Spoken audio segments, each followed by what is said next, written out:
What is going on, everyone? Welcome back to the channel. Wearing the same clothes from the last video because, like I mentioned, currently on vacation, so this video is a few days old or recorded actually on Saturday. This would be a Monday when it's being posted, so what's up, everybody?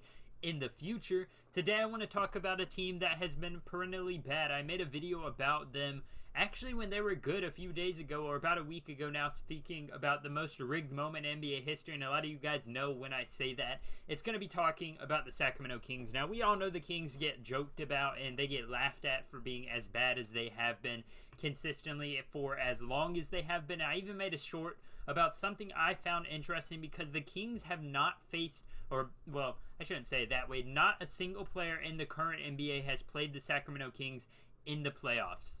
That is crazy. The last guy to do it was Tony Parker in 2006. Dirk Nowitzki did it in 2004, I believe, but they both obviously retired around 2019, so both of those players gone. Not a single player left in the NBA has been able to face Sacramento in the playoffs, and that just proves how bad as an organization this team has been. And I hate to hate on the Sacramento Kings because the fans already have to go through so much with how bad their team has been consistently year in, year out, and it doesn't really look like it's going to be any better this season. Obviously, Keegan Murray showed out in the G League. He looks like he's going to be a much better pick than a lot of people expected him to be. But at the end of the day, this team isn't ready to compete for a championship, and last year they made moves like they were ready. Tyreese Halliburton is a guy that, in my opinion, has the chance to become a superstar in this league. He has the offensive capabilities, and I believe he has a decent defensive level that he can develop to another tier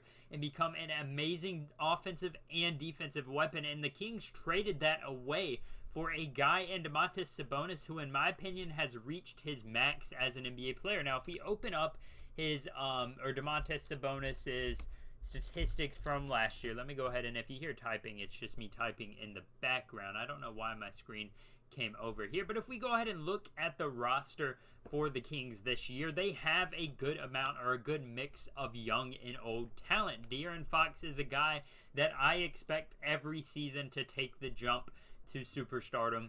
Obviously, it never happens, but I hope one day he can make that leap. I think he might have reached his max as well, and that's what worries me the most about this roster. They don't have anybody, in my opinion, that can make that next leap. And with the trades they took last year, or they made last year, they are in a very bad position for the future. They have a few young pieces. Kevin Huerter maybe could be something better than what he is now, but at the most, I think he's just exactly a little bit better than what he is now, and that's a spot-up three-point shooter, a guy who can't really play defense, but he can score in, volume. He's a microwave heat-up guy. He can make some offensive plays. Harrison Barnes is a guy that's good, but he's never been great, and he's I believe he's underappreciated on the Kings roster, but at the end of the day, he's been shipped around and, talked about in trade rumors year after year, so the respect just isn't there from the Kings organization. Obviously, Rashaan Holmes is a guy that blew up.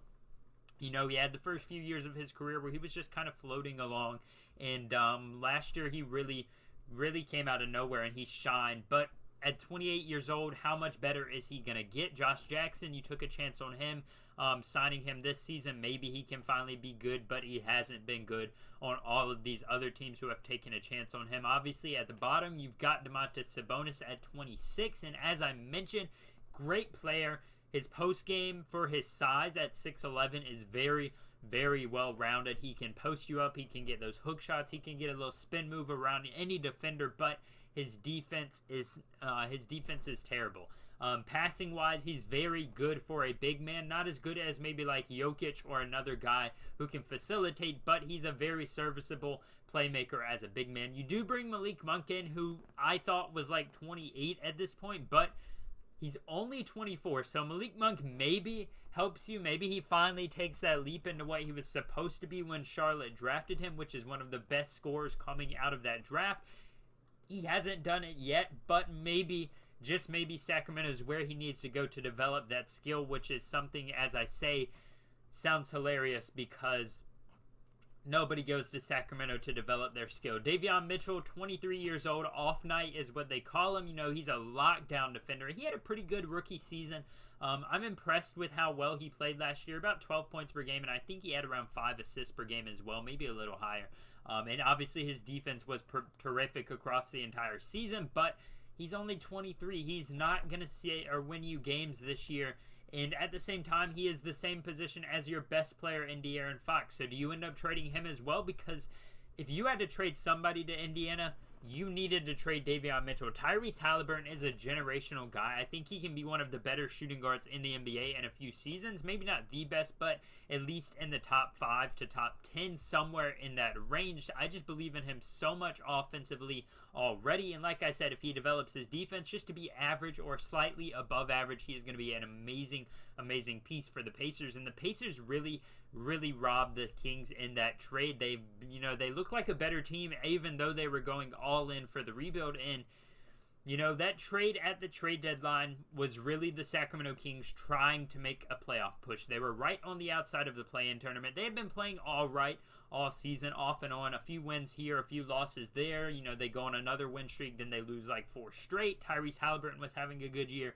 De'Aaron Fox was having a down year at first, then he picked it back up, and it ended up being an okay year for him. But at the end of the day, they traded away Tyreese Halliburton to make that playoff push, and the playoffs never came. They weren't even in close. I believe they made the trade, and they actually ended up lower than they were when they made the trade.